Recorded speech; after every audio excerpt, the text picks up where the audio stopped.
नमस्कार मंडळी, कशा सर्व? तर आज आम्ही निघालोय कांदिवलीला. संतोषनगरवरून 447 पकडली, ऑनलाईन तिकीट मारली.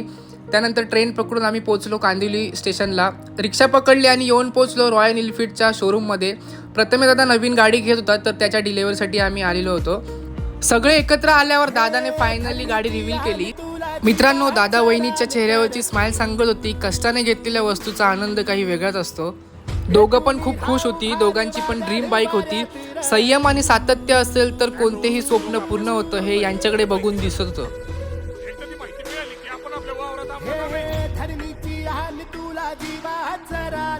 त्यानंतर निघालो आम्ही घरी. तर घरी येऊन आई भेटली, तर त्याच्यासोबत थोडा बोललो आणि त्यानंतर मी, ऋषी आणि आशिष निघालो जेवायला. आम्ही मागवलं होतं छोलेपुरी. जेवल्यानंतर आम्हाला जायचं होतं गोरेगावला, तर त्यासाठी आम्ही तिथूनच कांदिवलीतून 345 वगैरे पकडली आणि निघालो घरी. अशाच मिनी ब्लॉगसाठी लाईक करा, शेअर करा आणि सबस्क्राईब करायला विसरू नका. धन्यवाद.